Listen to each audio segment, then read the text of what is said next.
7 signs that people are being totally fake with you. Story philosophy. Have you ever felt that you've given all your trust and sincerity to someone, only to receive doubt and hurt in return? How many times have you silently wondered whether the person before you truly cares, or if they're just skillfully playing a role in your life? Could those seemingly kind actions and sweet words be mere facades, hiding personal agendas? Deception in relationships doesn't just wound our hearts, it erodes our trust in ourselves and others. Perhaps you want to believe that those close to you aren't taking advantage of you. But then, small actions, insincere words, and half-truths gradually reveal everything. How can we avoid being swept into a whirlpool of doubt and maintain inner peace when we sense someone's insincerity? In this video, we'll explore 7 clear signs that someone isn't being genuine with you. These lessons will not only help you recognize others, but also take you on a journey to understand that the strength of a steadfast mind is your best defense against negativity. Before we begin, I have a small challenge for you.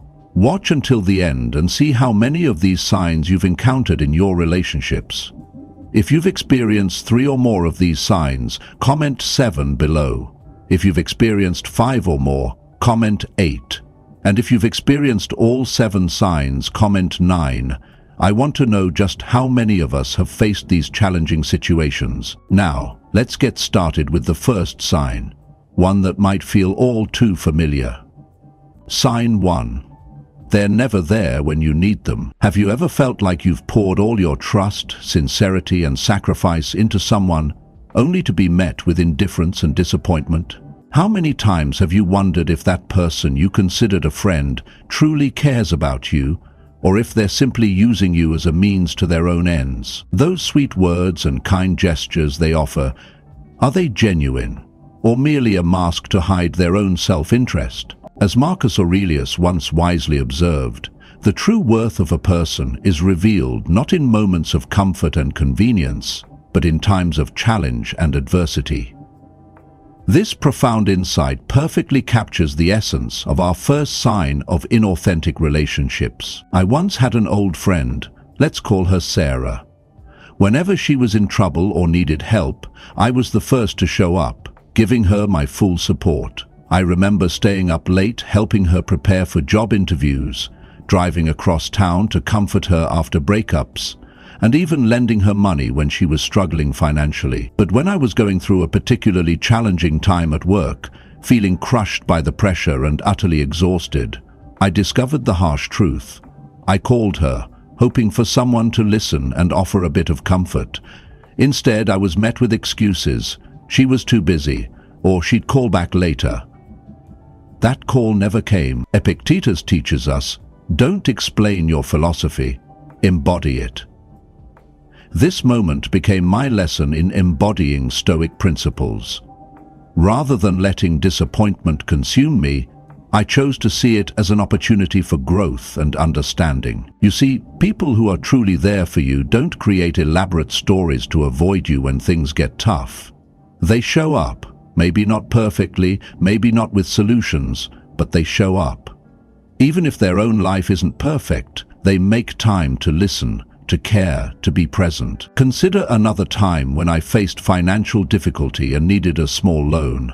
A favor I thought would be easily granted by someone who had often promised to support me. But when I reached out for help, she came up with excuses, even though I knew she was more than able to lend a hand. It was a deeply hurtful realization, understanding that the kindness I had extended so many times had never truly been reciprocated. Seneca reminds us, it is not the man who has too little, but the man who craves more that is poor. This wisdom applies perfectly to relationships. Those who are there only when it benefits them are poor in spirit, regardless of their material wealth. Many of these so-called friends often have a whole repertoire of justifications for their absence. They'll tell you they're busy, handling personal matters or dealing with their own struggles. But in truth, these are just excuses masking their selfishness and lack of sincerity. But here's what the Stoics would want us to understand. Don't place your hope in things beyond your control. Don't let yourself become overly reliant on anyone's presence, because ultimately you must know how to stand strong on your own. When you realize that a friend only comes to you when there's something in it for them, don't feel hurt or betrayed. See it as a valuable lesson in protecting your heart and keeping a safe distance. True friendship won't disappear during tough times. It isn't based on conditions or circumstances, but on genuine love and respect. We don't need to cut such people off entirely. That would be reactive and potentially unwise. Instead, maintain a distance that ensures your peace and inner strength remain intact. Sometimes, letting go of a relationship isn't about becoming cold or unfeeling. It's about learning to love yourself with maturity and clarity. Ask yourself, how many times have you made excuses for someone who's never there when you need them? How often have you convinced yourself that they're just busy when deep down you know the truth? Remember this: choose carefully whom you let into your life. Seek out friends who will be there for you even when there's nothing in it for them. As Marcus Aurelius said, the best revenge is to be unlike him who performed the injury. Respond to absence not with bitterness, but with wisdom and self-respect. But being physically absent isn't the only way people show their insincerity. Sometimes the signs are more subtle, like never taking the initiative to reach out. Let's explore this next signal that someone might not be as genuine as they appear. Sign 2. They never initiate contact. Have you ever felt like you're the one putting all your trust and sincerity into a relationship, only to get doubt and disappointment in return? How many times have you silently wondered whether the person in front of you genuinely cares, or is simply playing a subtle role in your life? Those actions that seem kind and the words that sound sweet, are they just a cover for some hidden agenda? As Marcus Aurelius once wrote, "The best revenge is to be unlike him who performed the injury." This profound wisdom speaks directly to our second sign of insincerity: when someone never initiates contact. Imagine a friend who only reaches out when you initiate contact, or worse, only when they need something from you. It can leave you feeling drained, like you're the one keeping the relationship afloat. As a follower of Stoicism, I'm not suggesting cutting ties with such people immediately. Instead, I encourage you to gain a deeper understanding of human nature and learn to let go of expectations for others. Let me share a personal experience that might resonate with you. I once had a friend I thought was very close. I would frequently check in, inviting them for coffee or a movie, but then I realized something troubling. I was always the one reaching out. Curious about this pattern, I decided to conduct a small experiment. I stopped initiating contact to see what would happen. Surprisingly, or perhaps not so surprisingly, I didn't receive a single call, text, or inquiry from them. Days turned into weeks, weeks into months. The silence was deafening. At first I felt hurt and let down, but then I remembered the teaching from Epictetus. It's not what happens to you, but how you react to it that matters. I realized I had placed too much expectation on a relationship where the other person didn't share my values. This brings us to a crucial understanding. If someone never initiates contact, it may be a sign that they only view you as a secondary connection, a source of benefit when convenient, or simply lack true commitment to the relationship. Think about it. Imagine a friend who only calls when they need help or when they're feeling low. Does that sound like a relationship based on lasting, genuine care? Probably not, because a true connection is one where both people are willing to give and receive without one person carrying all the effort. Seneca offers us wisdom here. Time discovers truth. Ask yourself, if I stopped reaching out, would this person try to maintain our connection? Step back and observe. If they truly care, they'll notice your absence and try to reconnect. If they don't, you may already have your answer. Instead of feeling hurt by this realization, take it as a valuable lesson. A reminder of the power in letting go and focusing on controlling your own emotions. Stoicism teaches us that expectation is the root of disappointment. By learning to see each relationship clearly and lowering our expectations for reciprocation, we can avoid feeling hurt unnecessarily. If someone's actions show they don't prioritize your presence, they may have limited your role in their life. Though you may have invested much time and emotion into that connection, the reality shows they don't place the same value on having you in theirs. But here's the key insight. Instead of continuing to invest in an unbalanced connection, redirect your energy toward relationships that offer genuine exchanges, where both people are willing to give and receive. If someone never puts in the effort to maintain a relationship, they may not truly value it, or simply may not know how to show it. But as a Stoic, you don't need to judge or react negatively. Instead, focus on building inner strength, seeking understanding and acceptance. Direct your efforts toward cultivating relationships with true reciprocity. In the end, the most important thing in any relationship isn't whether others make an effort for you, but whether you are strong enough not to rely on their attention. This is the Stoic way, living with strength, calm, and resilience. But while some show their insincerity through absence, others reveal it through their presence, specifically through their constant focus on themselves. Let's explore this third sign. Remember, the goal isn't to become cynical about relationships, but to develop wisdom in choosing where to invest your emotional energy. As Marcus Aurelius reminded us, waste no more time arguing about what a good person should be one. Sign 3. They only focus on themselves. Have you ever found yourself in a conversation that seems entirely one-sided, where it's all about the other person and you barely get a chance to share anything about yourself? When dealing with insincere people, you quickly realize that you're merely the audience to their one-person show while they dominate the stage. These individuals aren't truly interested in you. They see every interaction as an opportunity to talk about their lives, their achievements, and their issues, reducing you to a passive listener in a dialogue that revolves solely around them. Marcus Aurelius once wrote, "The soul becomes dyed with the color of its thoughts." This profound insight reveals how self-centered individuals gradually paint their entire world in shades of their own ego, leaving no room for genuine connection with others. Let me share a personal experience that deeply resonates with this truth. I once had a friend, let's call her Sarah, who seemed to have an extraordinary ability to turn every conversation into a monologue about herself.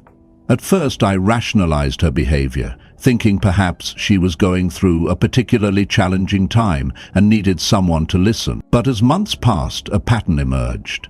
When I shared news about landing a new job, she quickly shifted the conversation to her own career frustrations. When I opened up about my father's illness, she interrupted with a story about her minor cold. Each interaction left me feeling increasingly invisible, as if my experiences and emotions were merely stepping stones to her next self-centered story. As Epictetus wisely taught us, we have 2 ears and 1 mouth so that we can listen twice as much as we speak. Yet, these self-focused individuals seem to have forgotten this fundamental principle of human connection. Think about your own relationships. Have you noticed someone who consistently interrupts your stories to insert their own experiences and shows minimal interest when you share personal news, quickly redirects conversations back to themselves, offers superficial responses to your emotional disclosures? The Stoic philosopher Seneca observed, "The greatest obstacle to living is expectancy, which hangs upon tomorrow and loses today." This wisdom particularly applies to relationships with self-centered people. We keep expecting them to change, to finally show genuine interest, but in doing so, we lose precious opportunities for authentic connections with others who truly value us. But here's where Stoic philosophy offers us profound guidance. Instead of becoming bitter or resentful, we can use these experiences as opportunities for growth. As Marcus Aurelius advised, the best revenge is to be unlike him who performed the injury. So how do we handle these relationships with wisdom and grace? First, recognize that their behavior reflects their limitations, not your worth. Their inability to engage in reciprocal conversation speaks to their own emotional immaturity, not your significance as a person. Second, set healthy boundaries. You don't need to be an eternal audience to someone else's monologue. It's perfectly acceptable to redirect conversations or limit time with those who drain your emotional energy. Third, practice selective engagement. When interacting with self-sequenced individuals, keep conversations light and practical. Save your deeper sharing for those who have demonstrated they can hold space for your experiences. I learned this lesson the hard way with Sarah. Instead of continuing to hope for change, I gradually adjusted my expectations and interaction patterns. When we met, I stopped sharing vulnerable parts of my life, keeping our conversations casual. This boundary setting wasn't about punishment. It was about protecting my emotional well-being while maintaining civility. Remember, as the Stoics taught us, we cannot control others' behavior, but we can control our response to it. The goal isn't to change these self-centered individuals, it's to maintain our inner peace while navigating relationships with wisdom. But while some people reveal their insincerity through excessive self-focus, others show it through a more subtle yet equally telling sign, their selective memory. Let's explore how forgetting what you share can be a powerful indicator of someone's true investment in your relationship. Sign 4. They forget what you share. Have you ever shared a deeply personal story, an important life event, or a cherished dream, only to realize the person listening didn't hold on to a single detail? Perhaps when you bring it up again, they look at you blankly, with no recollection at all. This isn't just a passing oversight. It's a sign that they never truly valued what you shared, never truly saw you as a significant part of their life. Marcus Aurelius once wrote, "The soul becomes dyed with the color of its thoughts." In relationships, our memories become colored by what we truly value. When someone consistently forgets the important moments you've shared, they reveal the true shade of their regard for you. Deep down, we all want those close to us not only to hear, but also to remember our stories, struggles, and joys. Because remembering is a true expression of genuine care. I once experienced this with someone I thought was a close friend.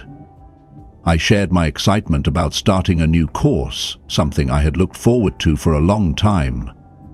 For me, this was a major milestone, something I had spent considerable time preparing for and eagerly anticipating. We sat over coffee as I eagerly shared my hopes for what I wanted to learn and the goals I was passionate about achieving. I believed this conversation would bring us closer, as it was such a deep and personal chapter of my life. Yet the next time we met, my friend seemed to have no memory of what I had shared. No questions about my progress, not even a passing mention. That moment was a realization that maybe I didn't truly hold a meaningful place in their life. As Epictetus taught us, it is not events that disturb people, it is their judgments concerning them. If they had truly cared, I thought, they might have at least asked, "How's that course going?" But instead, it was as if they had never heard a thing. Reflecting on this, I realized that someone who genuinely listens doesn't do so out of obligation, but out of authentic interest. Remembering details isn't a task, it's a natural outcome of caring. After that, I began reevaluating my relationships. I thought of another friend, one who always asked me about even the smallest detail I'd mentioned before, whether it was a new restaurant I wanted to try or a short trip I had planned with family. Those small things, which might seem trivial to others, meant a lot to me. They showed that she was truly present, that she listened not only with her ears but with her heart. She remembered, and that made me feel valued and appreciated. Seneca reminds us, "The friendship that can cease has never been real." In Stoicism, true and lasting relationships are built on genuine care and real listening. After that experience, I asked myself, is it worth keeping relationships where the other person isn't truly listening? The answer became clearer as I recognized that I don't need to hold on to those who don't value me. Letting go of superficial connections isn't about becoming cold, it's about making space for those who genuinely care. Since then, I've come to cherish the friends who are truly there. Those who remember every story and detail I've shared, who ask about my trips, and who genuinely care about the answer. These friends are few, but they are genuine, and they are invaluable. I remind myself that life feels whole and meaningful when surrounded by people who truly understand and respect us. People who don't just show up when it's convenient, but who are there for us in the moments of joy, sadness, and struggle. But perhaps even more revealing than what people forget is what they remember, especially when every interaction seems to have an underlying motive. Let's explore our next sign, when someone always wants something from you. Sign 5. They always want something. Have you ever found yourself in a relationship where every question, every gesture from the other person seems to have a hidden agenda? At first, they seem like a trustworthy friend, asking about your life, your work, even standing by you during tough times. But then, if you look a little closer, you realize that it's all in service of their own interests. As Marcus Aurelius once wrote, "Observe carefully the hidden motives in men's actions, and see what they fear, what they desire." Such people don't hesitate to show concern or ask about details in your life. But when you see through it, you understand they're really after what they can gain from you. They dig into your life not to understand you, but to see what they can exploit. Let me share a story that illustrates this perfectly. David, a close friend of mine, had what he thought was a genuine friendship with someone named John. For months, John would call David regularly, showing keen interest in his projects and plans. David believed he'd found a true friend who was ready to support him through anything. However, the truth revealed itself when David faced financial difficulties. Suddenly, John became too busy. His calls became less frequent, his enthusiasm waned, and his previously endless questions about David's life came to an abrupt halt. As Seneca wisely observed, it is not what you endure that matters, but how you endure it. David's experience teaches us a valuable lesson about recognizing these patterns early. You may have experienced something similar. A friend who always inquires about your financial situation or your job, but mysteriously vanishes when you're truly in need. Those questions weren't born from concern, but rather from calculating what benefits they might extract from you when convenient. Epictetus reminds us, when a person shows signs of betraying you, remember that you brought this on yourself by trusting them. But this isn't about blame, it's about awareness and growth. Today, relationships like these are increasingly common. Some people pretend to be close friends only to use you in moments of weakness. They'll stick with you during easy times and vanish when you need their support. They don't come to share in your happiness or your struggles. They come to see what they can take from you. But here's where Stoic philosophy offers us profound guidance. Instead of becoming bitter or resentful, we can learn to recognize these patterns while maintaining our inner peace. As Marcus Aurelius taught, the best revenge is to be unlike him who performed the injury. Imagine having a friend who frequently turns to you for advice or personal support. At first, you feel valued, needed, even special, but then you realize that when you try to share your own challenges, they suddenly become busy or uninterested. This isn't friendship, it's exploitation dressed as connection. So, how do we protect ourselves while maintaining our humanity? The answer lies in balance and boundaries. We don't need to become cynical or close ourselves off entirely. Instead, we can, first, observe patterns without immediate judgment. Notice if someone only reaches out when they need something. Second, maintain healthy boundaries. It's okay to be helpful, but not at the expense of your own well-being. Third, trust your intuition. If something feels off about someone's intentions, pay attention to that feeling. Remember, as Seneca said, the one who knows what they want will find the roads to it, and the one who is more eager to profit will find the means. When you realize someone only wants to take more than they give, learn to keep your distance. This doesn't mean cutting ties with everyone, but it does mean recognizing when a relationship no longer serves your growth and peace of mind. But perhaps even more revealing than those who always want something are those who speak differently behind your back. Let's explore this next sign, which often goes hand in hand with hidden agendas. The truth is, maintaining genuine relationships in today's world requires both wisdom and courage. The wisdom to see things as they are, and the courage to act accordingly. Ask yourself, how many people in your life give as much as they take? How many stay consistent, whether they need something from you or not? The answer might be uncomfortable, but it leads to liberation, because once you recognize these patterns, you can begin to cultivate relationships based on genuine connection rather than convenience. Remember, your value isn't determined by what you can offer others. True friendship exists without constant demands or hidden agendas, and sometimes the most powerful thing you can do is simply recognize when someone sees you as a resource rather than a person. Sign 6. They talk behind your back. One of the most painful experiences in life is realizing that someone you trusted, someone you respected, is talking negatively about you behind your back. Have you ever felt that subtle shift in the room's energy when certain people enter? That inexplicable tension that makes you question everything that's been said in your absence. As Marcus Aurelius wisely noted, the best revenge is to be unlike him who performed the injury. This profound insight reminds us that when faced with betrayal, our response defines our character more than the act itself. Let me share a story that deeply resonates with this truth. Linda, a dedicated professional, once trusted her colleague Sarah completely. They shared lunch breaks, confided in each other about work challenges, and celebrated each other's successes, or so Linda thought. The shift was subtle at first.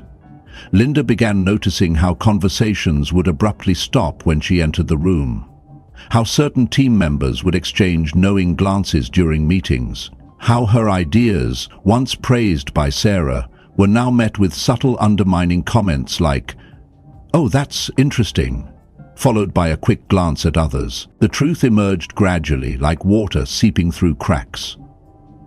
Through another colleague, Linda learned that Sarah had been systematically diminishing her achievements, questioning her competence, and sharing distorted versions of their private conversations with others. Epictetus teaches us, when another blames you or hates you, or people voice similar criticisms, go to their souls, penetrate inside, and see what sort of people they are.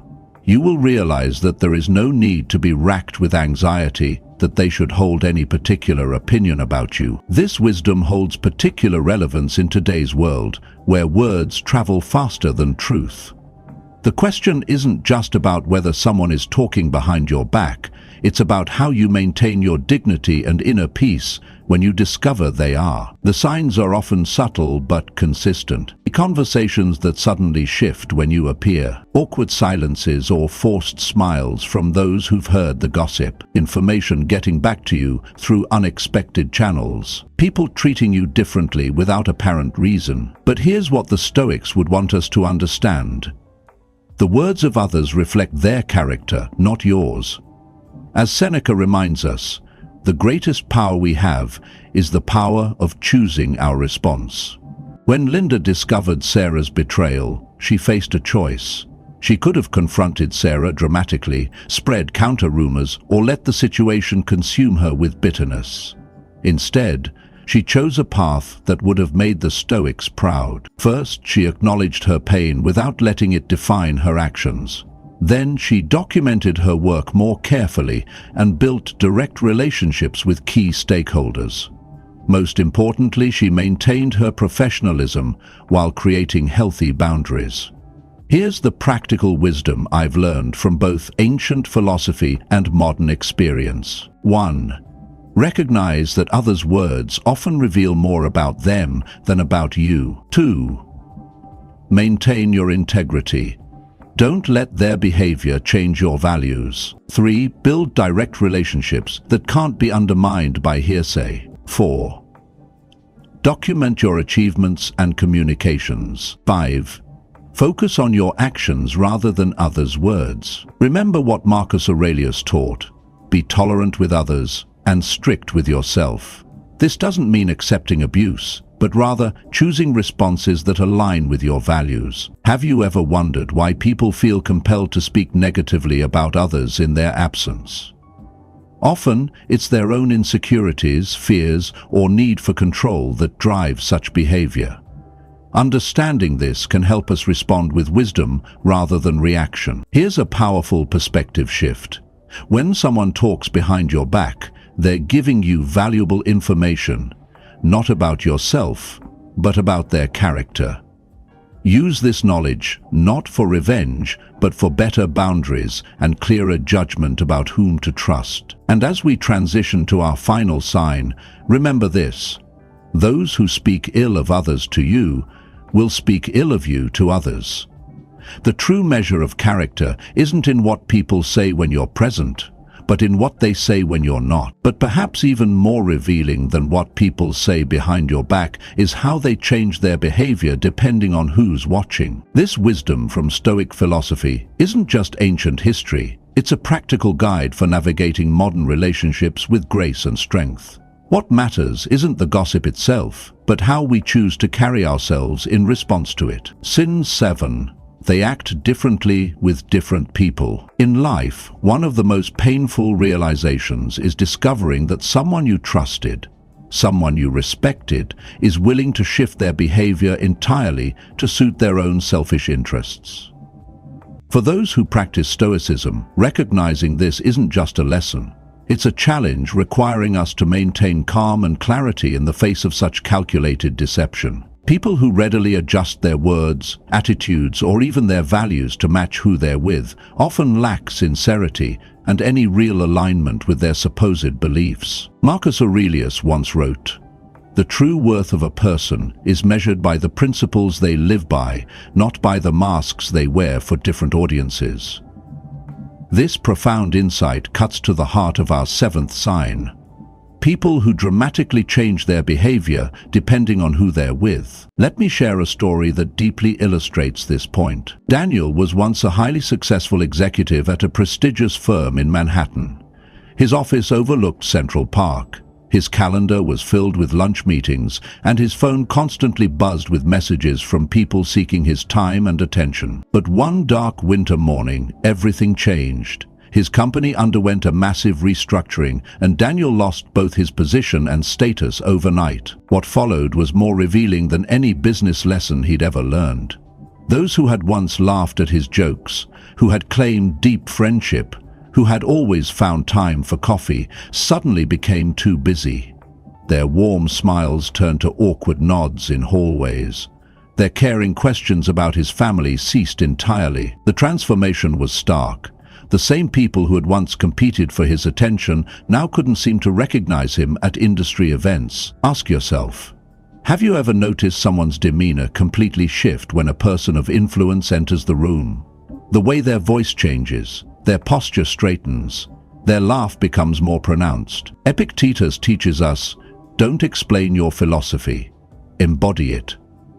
Yet these chameleon-like individuals embody nothing except opportunism, shifting their colors to blend with whatever environment promises the most advantage. Think about your own relationships right now. Is there someone in your life who becomes extraordinarily friendly when they need something, changes their opinions to match whoever has the most power in the room, treats service staff differently than they treat their superiors? These aren't just personality quirks. They're revealing glimpses into someone's true character. But here's where Stoic wisdom offers us a powerful perspective. Seneca advised, "The person who lives under a mask cannot live in happiness." This isn't just about the deceiver, it's about protecting our own peace of mind. When you notice someone's behavior shifting dramatically based on who's present, you don't need to react with anger or confrontation. Instead, use this awareness to maintain appropriate emotional distance. Set clear boundaries about what you share with them. Focus on cultivating relationships with those who remain consistent in their character. Remember Daniel's story. He later reflected that losing his position taught him an invaluable lesson about human nature. Now he says, I value those who remain the same person with me, regardless of what I could or couldn't do for them. The Stoic response to such people isn't to become cynical or withdrawn. Instead, it's to develop what Marcus Aurelius called the power to see each thing for what it is, to recognize inauthentic behavior without letting it disturb our inner tranquility. Here's a practical approach. The next time you're in a group setting, observe how people behave when different individuals enter or leave the room. Watch for dramatic shifts in tone of voice, body language, opinions expressed, a level of attention given to others. This isn't about becoming paranoid or judgmental. It's about developing awareness that helps you make informed decisions about who deserves your trust and energy. As we conclude this sign, remember, those who wear different masks for different audiences aren't just deceiving others. They're often lost themselves, disconnected from their own authentic nature. Your strength lies in maintaining your consistency of character, regardless of who's in the room. As Marcus Aurelius reminded us, be like the rocky headland against which the waves constantly break. It stands firm, and around it the seething waters are laid to rest. Speaking of remaining steadfast in the face of others' inconsistency, this brings us to an important question. How do we maintain our own authenticity while navigating a world where others might not share the same commitment to truth? Conclusion. As we conclude our exploration of these 7 signs of inauthentic relationships, remember that recognizing them isn't about becoming cynical. It's about growing stronger and wiser in how we navigate our connections with others. As Marcus Aurelius wisely taught us, the best revenge is to be unlike him who performed the injury. In facing those who wear masks of deception, we choose to remain authentic, to stand firm in our truth. Think of your journey forward like a lighthouse standing tall against the stormy seas. While others may shift like shadows in the darkness, you remain steady, bright, and true to your nature. This steadfast approach not only protects your inner peace, but also naturally attracts those who value genuine connections. If this video has brought value to your life, if it's helped you understand the dynamics of relationships more clearly, please give it a like and share it with someone who might need these insights. Your simple action could help another person find their way through the fog of uncertainty in their relationships. For those who've watched until the end, you've demonstrated a commitment to understanding both yourself and others more deeply. If you've recognized these signs in your own experiences, leave a comment saying, "I've uncovered a fake friend." Let's create a supportive community where we can share our journeys and grow together. Don't forget to subscribe to continue exploring valuable lessons from Stoic philosophy, helping you build a life of strength, wisdom, and inner peace. Each week, we'll delve into more practical wisdom that you can apply to modern challenges. Remember, your ability to recognize insincerity isn't a burden. It's a gift that helps you cultivate more meaningful connections. As Epictetus said, it's not what happens to you, but how you react to it that matters. Thank you for joining me on this journey of discovery. Until next time, stay strong, stay authentic, and keep your inner flame burning bright.